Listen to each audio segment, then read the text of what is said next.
dalam epidemiologi untuk menilai kekuatan asasi antara paparan dan penyakit. Semakin banyak kriteria yang dipenuhi, semakin kuat bakti kausalita antara penularan dan penyakit. Makalah ini akan membahas tentang 9 kriteria Higgs dan ukuran-ukuran epidemiologi. Makalah ini akan menjelaskan konsep dan definisi dari setiap kriteria Higgs dan ukuran-ukuran serta memberikan contoh bagaimana kriteria Higgs dan ukuran-ukuran epidemiologi dapat digunakan dalam penelitian epidemiologi. Nah, di sini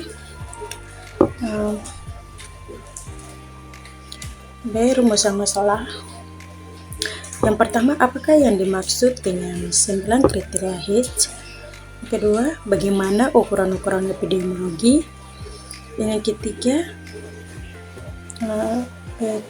yang C, tujuan penulisan. Pertama, untuk memberitakan pemahaman tentang 9 kriteria Higgs. 2, untuk mengetahui dan memahami ukuran-ukuran epidemiologi. Di sini kita akan bahas bab 2, yaitu yang mengenai pembahasan 9 kriteria Higgs. Nah, di dalamnya 9 kriteria Higgs adalah serangkaian kriteria yang digunakan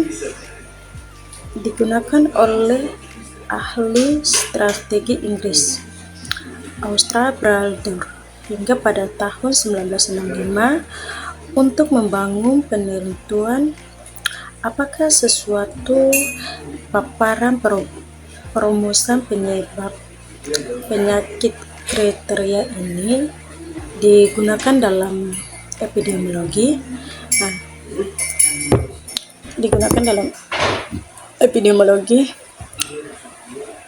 untuk menilai kekuatan asusila antara paparan dan penyakit. Semakin banyak kriteria berikut kriteria terpenuhi, semakin kuat bukti kausalitas antara paparan dan penyakit.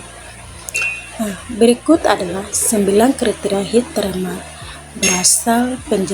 beserta penjelasannya. Yang pertama, satu, kekuatan asosiasi. Seberapa kuat asosiasi antara paparan dan penyakit? Semakin kuat asosiasinya, semakin besar kemungkinannya bahwa paparan tersebut merupakan penyebab penyakit.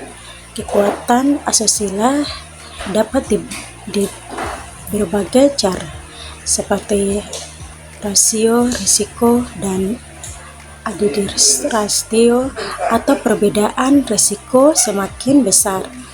Inilah rasio Nastico, ratio atau pendekatan risiko absurd. Semakin kuat absurdnya. Yang kedua, temporalitas. Apakah paparan mendahului penyakit? Paparan harusnya sebelum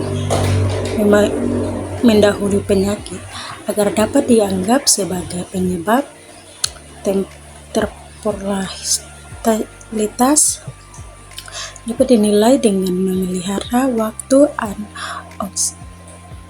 onset penyakit dalam kaitan dengan waktu paparan. Paparan harus selalu mendahului penyakit agar sebagai penyebab dapat dianggap. 3. Gradien biologis.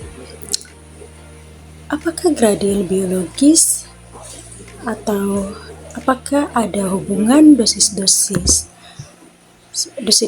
antara paparan penyakit? Semakin besar paparan, semakin besar risiko penyakit gradien. Biologis dapat dilihat dengan membandingkan tingkat risiko penyakit pada orang. Dengan angka paparan yang berbeda, semakin besar paparan, semakin besar risiko penyakit. Yang keempat, korelasi.